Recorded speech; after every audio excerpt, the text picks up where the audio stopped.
We might have a few board members joining us in the next few minutes, but we'll go ahead and start the regular things that we start any NAWBO event with. We will thank our corporate partners. So if you can go to that slide. So we do have platinum, gold, and silver sponsorships available for our Greater Raleigh chapter.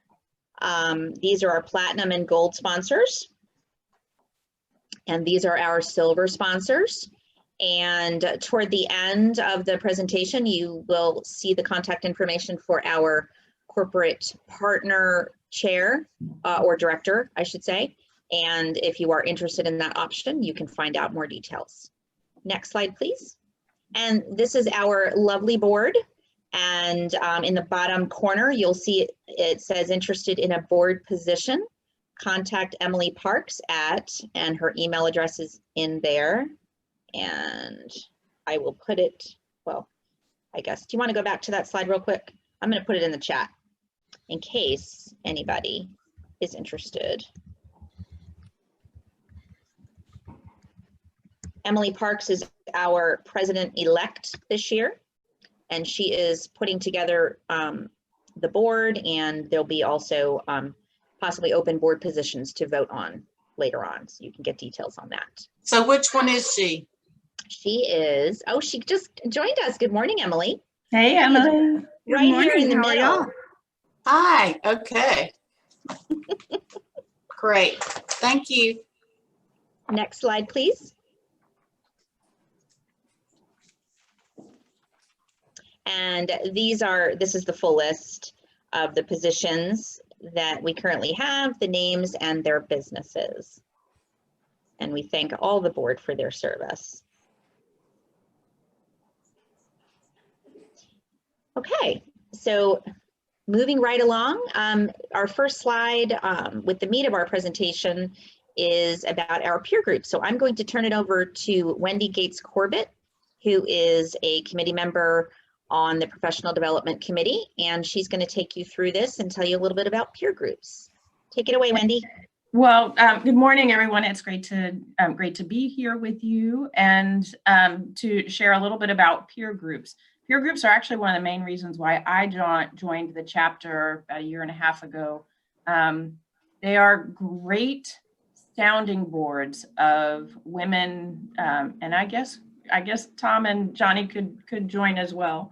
But they are a group of women who are in different businesses from yours. So, and they are places where you can be held accountable for taking steps that you know you need to take to move your business forward, or sounding boards to help you figure out what steps to take to move your business forward, whatever forward looks like for you. Right now, we have 3 groups that are established, and each of them has room to grow. We are also looking to start new groups. They're typically between 6 and 10 members.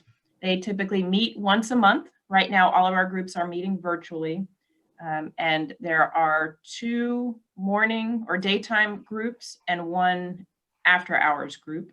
But as we start to establish new groups, we are way open to considering meeting at different times. You may choose to meet on the weekends. So they are great opportunities to develop deeper relationships, trusted relationships, and ways to get insight and perspective on how to grow your business. So I know we've got several people who are already members of peer groups, and I invite you to chime in to share something that you get from your group.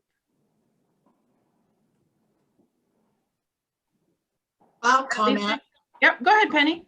My name is Penny, and right after I joined NAWBO, that was one of the first things I did to try to get involved, was join a peer group.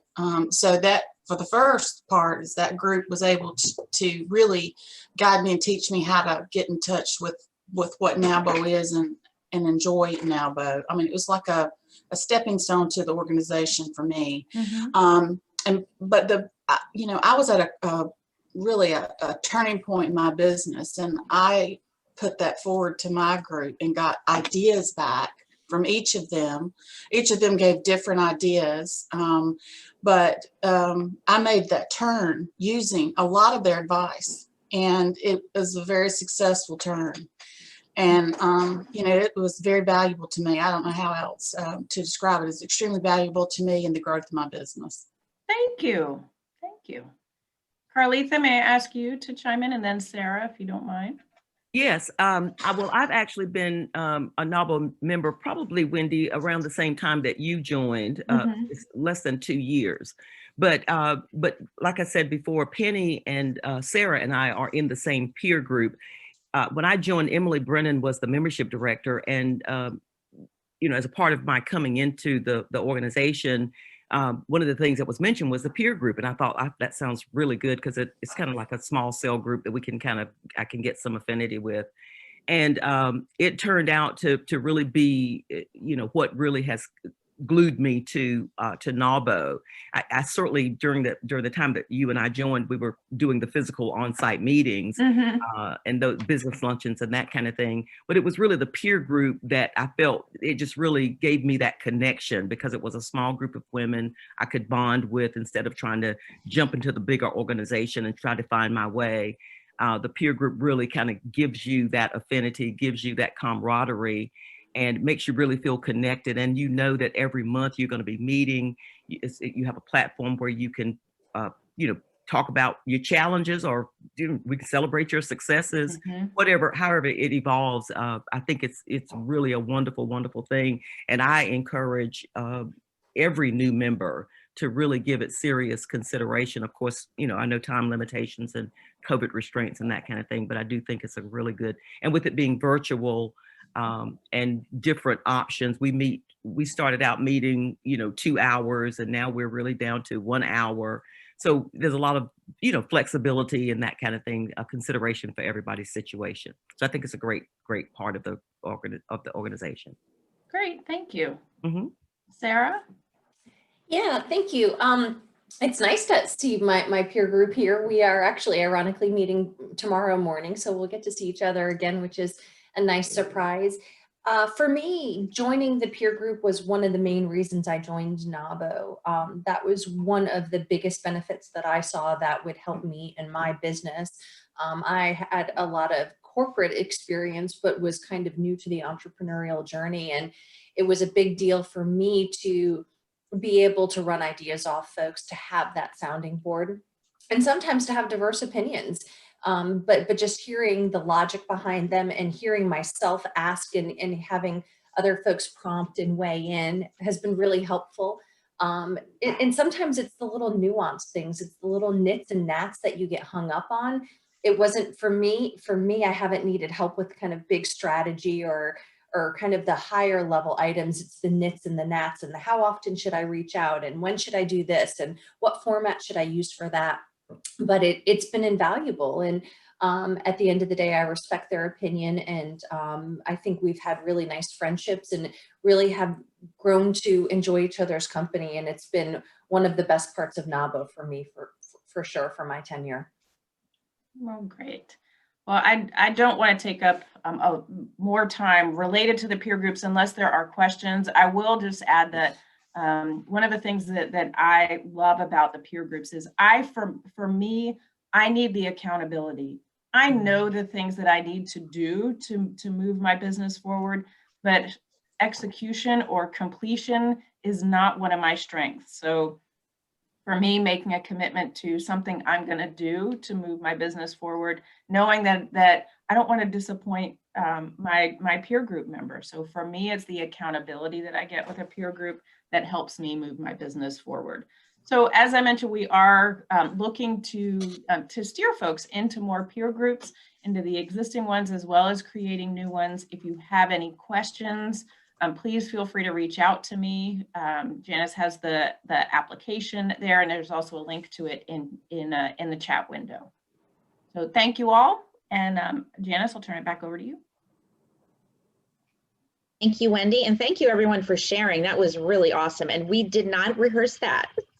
That was all very genuine, and that is truly, I was in a peer group for 8-10 years and still am, although most of us have sold our businesses by now.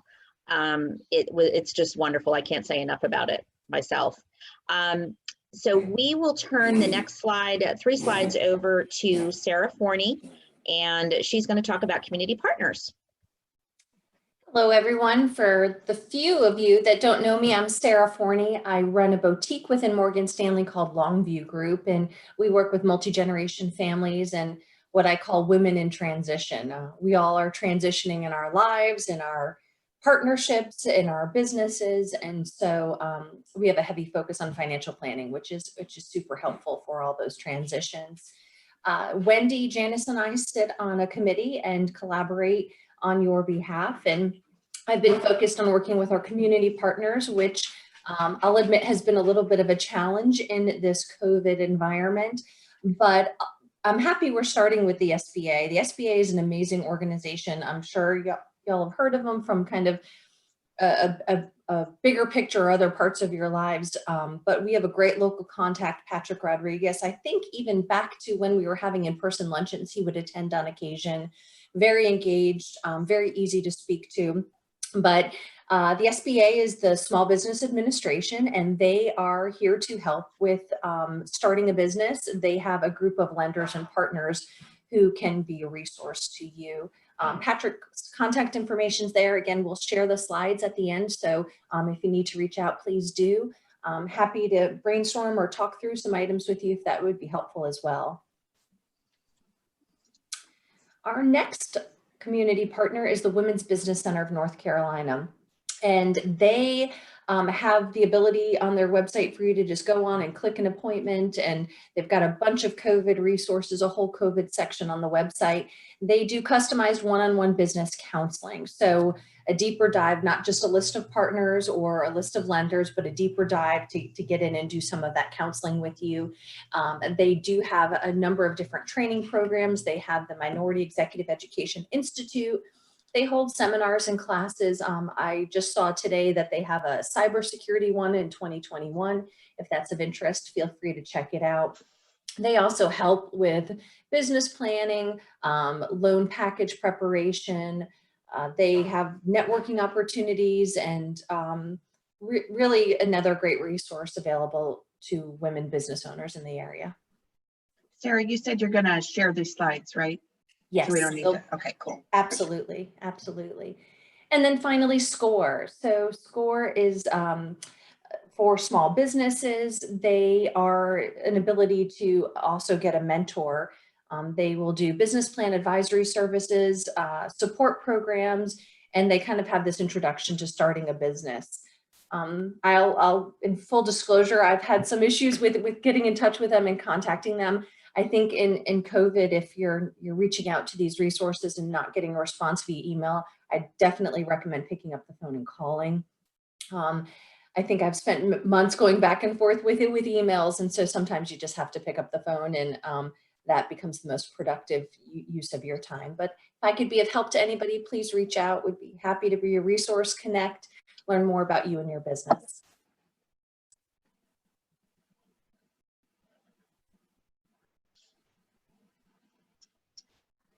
Okay, thank you so much, Sarah, for doing that portion for us. I'm hoping that that will help some of you all, or if you have to refer another member that you know, or anyone for that matter, to those resources, that you'd be able to do that. The next couple of slides are really just going to be a quick overview of the national items that we can all take advantage of as Premier members. And you can find any of these things on the national website, but I do like to highlight them just so we don't forget about them. And you do have to log into your national account to take a look at these things, but there's a lot of resources and they're constantly updating it. There's on-demand webinars, for instance, and they're static things that you can watch anytime on any type of subject. There's virtual lunch and learn programs. And there is a Community Connect once a month that they'll put out there. It's at 5 o'clock on one Wednesday a month. And it's basically what it says. You're connecting with the NAWBO community, with folks from all over. So this is a very long list. I'm not going to go through it all, but just please take a look at the national website too. If you have a few extra minutes, 15 minutes maybe, to maybe do an online learning program that somebody has put out there. So it's a really good resource. Next slide, please. This is just a quickie. These are the national sponsors.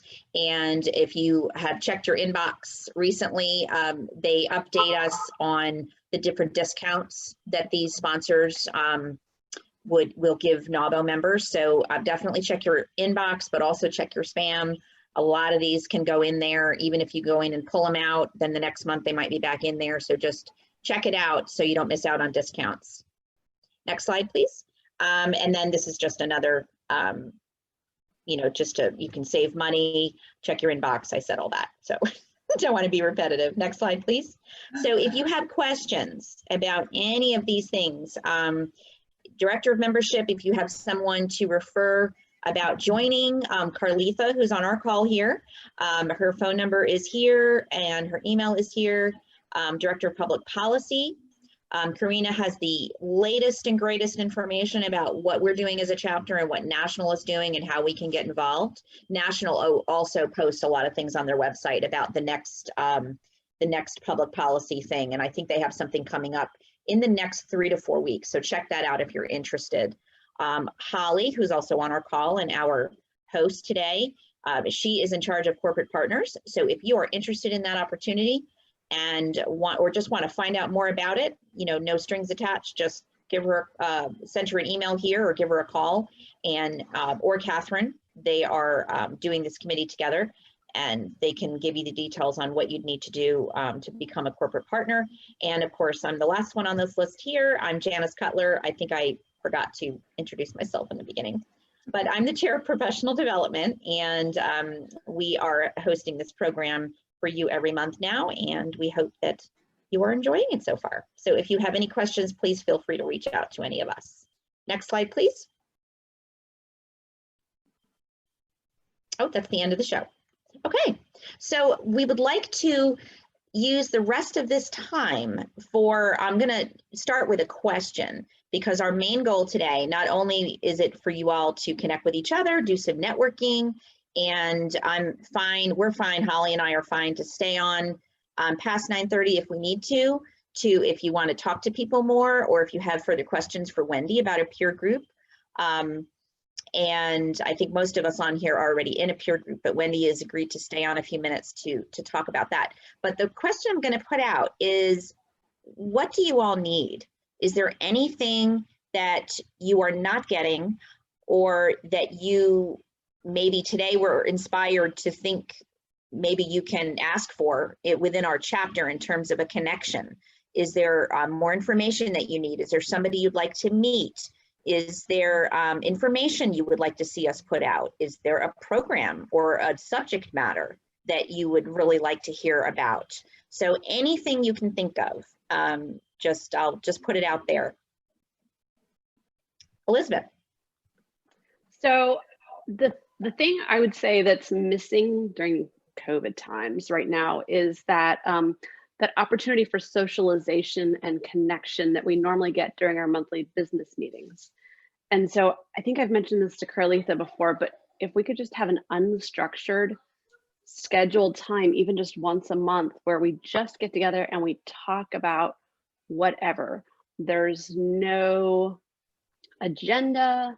There's no, maybe there's a topic just for like some guidance, but we just connect with each other as a chapter. And we have a lot of really great opportunities through the business lunches and the lunch and learns and these events to talk to each other and see each other, but we're not really catching up and nurturing those relationships quite the same way.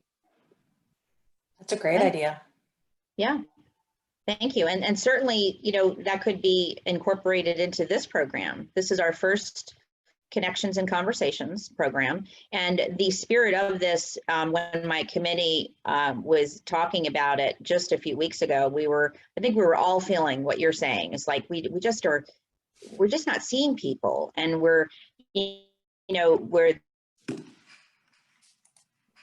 different people are coming to different things, and they're coming to listen to the speaker and maybe doing a little networking, but that's really it. If you're not interested in that topic, you're not necessarily going to come to a virtual program for that topic, because you're not getting that in person. Like a novel luncheon, sometimes wow, I don't really need to hear that particular speaker, but I'm going to come because I want to have lunch with everybody and I want to see everybody. So, I agree. That is the spirit of this today was to put out the resources that people may not know about, but also the connecting too. So thank you for saying that, because that definitely could be something, that we could do in a half an hour. Yeah, and that was Elizabeth. Yeah, thank you. I'm glad you brought that up again. And yeah, when I found out that you were doing this, putting this together, Janice, you and your team, I felt like this was the inroads to satisfy, the type of suggestion that Elizabeth had put forth. And this is the first one. I think now that we've got this first experience, we can now communicate even better and even more broadly the benefits, the flow, how effective it is, how much we get accomplished, and can continue to draw other members in, because this is not just for new members. We certainly want new members to come in and to learn all that they can, but your intent is for all members to come in, and let's learn together, and let's begin to interact. It's still not the same as being on site, but it is a way for us to come together and to talk about anything in general. We might have a specific, first 10 minutes or so may be specific to something. Then as you're doing now, you're opening the floor to let's just talk. I'd love to know what time of day works best for everyone. And I absolutely have selfish intentions here, because there are times of days that don't work well for me, but I'm always curious, is during the day, work day the best time because you're in the zone, or you've got too much going on, it has to be the evenings, mornings, lunch. So what time of day tends to work best for everyone? For me, this time of day is better.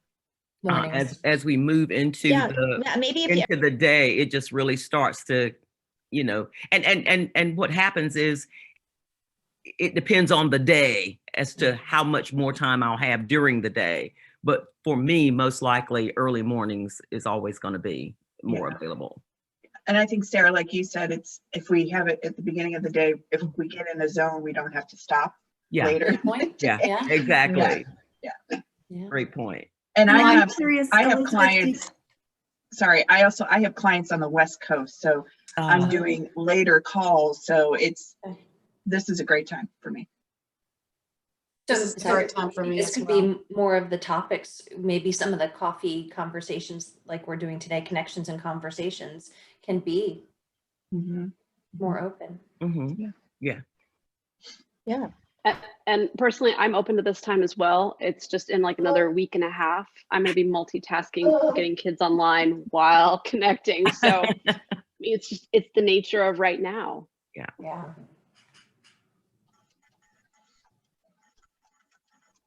Yeah, I think I think that I think this idea, and again, back to Janice and her team, I think this is a wonderful, wonderful opportunity for members to really kind of come back together in larger groups and larger settings. There's, even when we were meeting on site, no one time is going to be the best time for everybody. So, everybody's not going to always be available at any given time. But I think if we can come up with enough, even to say the first 10 minutes, we're going to talk about this, and then we're going to open it up. Then as we can all communicate it to those members that we know and that we are more closely aligned with, we can help to inspire them to take 30 minutes out of their morning once a month to do this as well. Mm-hmm. I'm really glad you shared that, Elizabeth, because I was just talking to Emily yesterday. One of the things that I've struggled with in COVID is I know who I know, but I don't know who I don't know. Yeah. And Never has that felt more distinct for me. I was an avid attendee of all of the business luncheons. I would block my calendar a year in advance and just attend every single one all the time and say hi to old friends. But I was always excited to meet new folks and to hear about them and, you know, maybe follow up with a coffee, and then they became new friends quickly. But in this environment, there's just so many names. I'm like, who's she? What's her business? You know, I know the name, I've heard the name, but I don't know her. You know, we've never had a conversation. And that's something that I'm feeling a little bit frustrated with. And I think this could be a nice avenue to open that up and to really help us come together. Because there's a lot of older members that have been there for a long time that I may or may not have connected with because maybe they didn't attend the luncheons that I went to. That's kind of one of the things about NAWBO is everyone has their pocket of things they do. Some people are fully ingrained in the peer group and maybe don't take advantage of everything else. And so maybe this is a great time to get everybody kind of level set and taking advantage of a little of everything. Well, and I realize I'm privy to additional information since I'm on the membership committee and I see the full roster. But maybe this is also an opportunity to highlight, hey, here's how you find the contact information. Here's our entire roster that you as a member have access to. And if we're like, we have extra energy and motivation this year, we could do a challenge. Like, how many people that you have not talked to can you reach out to and connect with? Yeah, That's a great idea. it is. It's an I amazing I idea. love that idea. Yeah, I think you guys you really have the juices flowing, I think, with everybody, with all these creative ideas, that things that we're feeling, but we're not realizing how to fix it. How to make it happen. Yeah. Penny, did you have any thoughts on, do you think this is all a good idea? I think it's all a great idea. In fact, I was going to make a suggestion. I have been on a platform that's a meeting platform that is excellent, that you might want to look at. And I don't know the cost. I don't know anything like that, but it's called Remo, R-E-M-O. And what it does is let you break off into groups. You sit at certain tables. And then when you're ready to move to a different table, you just move over and there's another group of people there. And you can all talk. You know, you probably only have 6 people in a group, and then everybody moves, and then there's another 6, and it's a way to get to meet each other. The issue, I think, would be getting people to come to it. But that is a very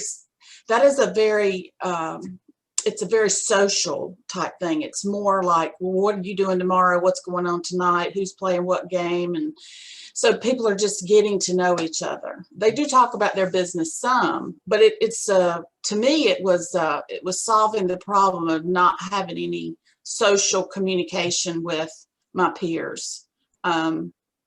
You know, because there's no topic that's defined, or you could define a topic. You know, there are so many options. But anyway, you might want to check into that and see what the options are. Penny, I've actually got some good news for you.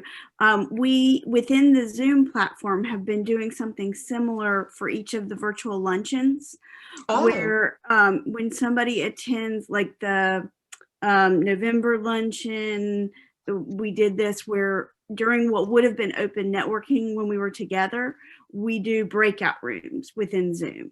So it shuffles people within small groups before the luncheon content. So you do actually get to network and talk to different people before the program officially begins. Sounds like the same thing. Yeah, great. It's here on the Zoom platform. So that's on the Lunch and Learns, did you say? No, it's for the chapter's luncheons. So we'll do it for January 27th luncheon. We'll do it for the March luncheon, and we'll do it for the May luncheon. So it'd be just like the open networking that we would normally have at luncheons, but technology is coordinating it for us. Right. Awesome. And one thing I was going to say, and I know, Janice, I know you you said we would stay on as long as we could, so I want to be mindful of whatever time restraints we have. But I wanted to get back to one thing that Elizabeth said. One thing we don't do, I don't think, or I'm not aware of, is we don't share our member roster with our greater organization, or do we? I mean, I know that anyone can, if somebody logs into nabo-raleigh.com into the members area, there is a members list. Okay, so that feeds maybe everything. that's something that we need to communicate as well, just to remind people who may know, or to advise people. Natasha, were you aware of that? Yeah, Nope. so I'm just saying, yeah, that's that. Yeah, so maybe there are people who've been NAWBO members who were aware of that. But we've got lots of people who probably aren't aware, or maybe have forgotten that that information was available. So I think that's a resource that we can tie people back to, just to get back to Elizabeth's point of, here's the membership, here are your peers within this NAWBO Greater Raleigh Nation, and who would you like to reach out to? Is there anybody whose business you have some interest in? That's one way to get people to open up people's awareness as to who their fellow members are. Yes, ma'am. Yeah, well, I think, Emily, you can correct me if I'm wrong, but does something populate immediately, and then you just have to update it, or do you have to put yourself in there? So the very bare minimum of information gets placed in there, but you do have a responsibility to go in there. And this is something we should also communicate to remind people, please update your profile. You can put your picture in there. You can put all your business stuff in there. So I think that there's a lot of people who don't know that, but there is something in there for members. Yeah. And it pulls from your list, your membership listing from NAWBO National. Right. Just automatically feeds into the back end for. I think that would be a great reminder or piece of information for all of our members, especially for the new members, but certainly for our established members as well. And I think Wendy had shared this, and maybe Elizabeth and others have mentioned this too. One thing to think about, and I don't know if this is for the business luncheons or another application, is the debrief after. That's something that Innovate Raleigh has done, and that I have really felt like I've gotten the most out of content when I talk about it afterwards. Instead of like going into a client meeting right afterwards, and it's like, okay, I've compartmentalized something separately. I'm still working on my coffee. Obviously I have a little guy at home. Oh my gosh. None of mommy's cups are clean, but his are. But I just, at the end, I love talking to people in the beginning, catching up. How are you? How's your kids? Are you surviving? Are you thriving? All that is fun. But there's a piece to the content, and having a conversation around the content and saying, this was what I took away. This is what I think is really helpful. To me, that kind of locks in the content. And so again, I don't know what the right application for it is, whether it's a business luncheon or it's these conversations, but I really like the debrief. I think I might like that almost even more than the open networking. Maybe they can both be done. I think that the important thing to remember is that, yes, we are, I guess, what you consider a large organization in terms of having to, discuss things and things like that. But really what it comes down to is we want the members to get what they are needing. And yes, there's always that, well, you can't please everybody, but you know what? We want to try to. We really want to try to make sure that everybody has a voice. And I guess I'll put it out there. How do we get more people to come to this? Or if we do another social, or if we make this into the social, we can do anything we want. We've put it out there that this is going to happen once a month for half an hour. That doesn't mean we can't change how we do it. We can keep the half an hour. We did a half an hour because we didn't want to, we wanted to catch everybody we could, even if they only had a half an hour. Mm-hmm. So, but that doesn't mean that all these suggestions can't be rolled into an additional social type program. But how could we get, in general, how could we get somebody to come to an additional one, or how could we get more people to come to this one? Is there anything you can think of that we could say in the verbiage to kind of give them a visual of what this could be like? Any suggestions? So my suggestion would be to split up the membership roster and call people. I think people are, especially in this COVID environment, we are inundated with emails. I don't know about you guys, but I get hundreds a day. And sometimes I don't even, I mean, obviously I pay attention because I'm sending the emails, so I know what they say, but if I wasn't, I don't know that I would read every single email that came through, even though it says NABO, just because I've got 100 other things coming out. So I do think, we've got about, I think, 70 members right now. So if we split that up among maybe professional development, corporate partners, and membership, we could easily make a phone call to our members and just say, hey, we've got this thing we're doing every month. We'd love for you to join us. And then let them join that way. And maybe we would get more people going like, oh, I don't want to miss this, because that is what Elizabeth said, that this is a true, like, what's going on? How you doing? We're just checking in kind of thing. So do we have a capacity? I mean, do we have the ability to do not email blasts, voicemail blasts? I mean, can we send out, like, do we have like a phone tree, anything like that set up within NAWBO Greater Raleigh?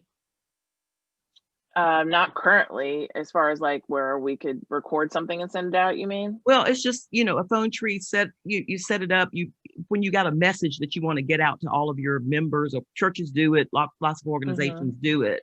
And you just record a message, and the phone tree, it's automated, and it dials up everybody and just deposits that message on whatever phone number we have allocated to it. So it's just a way to get that message out. It leaves it, it rings the message, it rings the person's phone. If they answer, then they get the message. But if they don't answer, it goes into their voicemail, which is going to be the same thing as us calling. If the person answers the phone, we talk to them. If they don't, we leave them a message. So right. I don't think we currently have anything like that. I know what you're talking about because my kid's school uses it. Yeah, right? Exactly. It's like a STEM system. Yeah, so that would be a nice, if we had that, that would be certainly a, one person, maybe AMG could do we could craft the message. They could, dial the message, say the message, and then release it to the phone tree, and it would just dump to everybody's phone. Yeah, I mean, we definitely could look into that. So those programs typically have a texting option also. Yeah, exactly. That's where I was going to go. Yeah, and then additionally, there are just texting programs too, I believe. Yeah. Like if that's all you want to do, and some people find that to be easier to cut through all the stuff, as well. Yeah. Well, and if I don't recognize the phone number, I don't pick up, and so although it's a nice personal touch, I end up not catching those calls sometimes. And I don't know what y'all have experienced when you've done those calls before, but I love the idea of it being more of like a tree where each person is responsible to call somebody else. Yeah. But the problem is you don't know if everybody will commit to that. But that to me would be the ideal thing, because that means everybody has a buddy in the system and everybody's responsible for letting their buddy know something. The problem is if people are busy or aren't committed, but that's really nice, because instead of 10 people calling 7 people each, you're only responsible for one, and it kind of gives you that accountability partner. Maybe it strengthens that relationship, but again, that's really a tough ask. But to me, that would be the ideal thing, because then everybody has skin in the game, everybody has responsibility, everybody's kind of on the same place. Yeah, we've got about 80 members. And so if we can get 40 people to commit to call another person, it wouldn't even take all 80 people, placing those calls. If we could just get half of the people, or even, whatever a third of 80 is, I know that doesn't round equally, but, so it may, but the challenge is going to be getting those 40. So I think we start with, however many we can get, and maybe we put out an appeal and say, this is what we want to do. Who's up for volunteering to be a buddy, Sarah, to use your term, and let's just see who we get, and then we go with that until we can progress it out even more. These are all really great ideas. I took a lot of notes. Elizabeth, you were going to say something? Well, Janice, back to your point, asking like what do people want and need and what's availability? Have we done a survey? We do. When are people available? What do they feel like they're missing? What's working really well? We do one survey a year as a chapter. The questions are, I don't know that we've done always time availability. We do have to, we have to have demographic information in there for national, if I'm speaking about this correctly. We have asked, you know, about programs and things like that. Our response rate for surveys are what you'd probably expect, not really high. As it was suggested, we've had a lot of success anytime we have made phone calls, you know, to come to programs or whatever. We get a lot of feedback that way. It's just time is really it. But yes, surveys are always great. But we, as a chapter, don't do more than one a year just because of, you know, you don't want to exhaust people and it just gets to be too much sometimes for people. And emails, you know, people are inundated and the response rate is not all that great. You know, but it's definitely something that, you know, we commit to once a year, and we can play around with the questions more to try to get more of that information. But we'll probably get, I don't know, maybe 15 people to answer it. Yeah, I mean, I served on the the programs committee with Janice last year. And even when we were in person, Janice and I both saw when we called people, the in-person luncheons were higher attended. If we didn't call, they were lower attended. So the phone calls, even when we were live, really work. I mean, like I said, people, I think it also gives that thing of like, oh, someone really wants me there. Like, they took time out of their day to call me and tell me about this. They must really want me there. Whereas like, it's easy to craft an email and just hit a button and send it to 80 people, right? Idea, maybe. I don't know how many like new members we have, but as a new member, I'd be willing to call people, like call 10 people, just because it's an opportunity for me to meet more people in the organization. So great point. I wonder if it might be something to ask new members to volunteer. It's not really asking them to do the work, but it's really, here's an opportunity for you to make personal connections if you're willing to call 10 people or 5 people, whatever, and remind them about the meetings or whatever. What if on those calls, we also asked what time of day worked for everyone? It's a little bit more arduous. Like, you just created like a little script for the new members to follow, like here are the questions to ask or the things to say. It can't take that long to do. Because I think time of day is key for everybody, and it's timely because it's different, right? We're not in our normal work mode where we're going to the office or going to luncheons and meetings, and some have kids at home, and so everybody has kind of different things going on. And I know I haven't been as active on anything in the evening because basically I don't schedule anything past like 4. And to Natasha's question, we have 11 new members since July. So, you know, seven calls a person. Sorry, I just baked in front of everyone. It's just an idea. I'd be happy to do that. It's a really good idea. And I will say that as Holly was talking about, we worked together on the programs committee last year, and we painstakingly called members, and I'm sure many of you got my phone calls. And I swear sometimes I was like, I think I called that person in the last 3 months, and then I see them, they're probably like, I think they registered because they're like, she's going to call me again. I don't register. But I would find out lots of information when I would talk to them. They would almost, to Sarah's point, I heard more times than not, well, no, because I can't do during the day. I would hear that. And then I would hear, you know, and it was great information. Sometimes we could act on that if I heard it a lot, you know, here and there, but sometimes, you know, we couldn't. But what we did do was have a variety of programs for people. But yeah, it's time of day, as Sarah said, is very different now than it used to be. People's stuff has just changed. Yeah, my experience with calling people, which is not to say that we shouldn't, but I've never been able to speak with anybody. We've had several episodes of where we've asked board members to call members to remind them of different things going on. And I think it gets back to Sarah's point of, and it's the same for me, if I don't recognize a number, I don't respond. Sure. And so I always leave a voicemail message. But which is fine, which is, at least they're getting the message. At least I'm communicating the point of my call.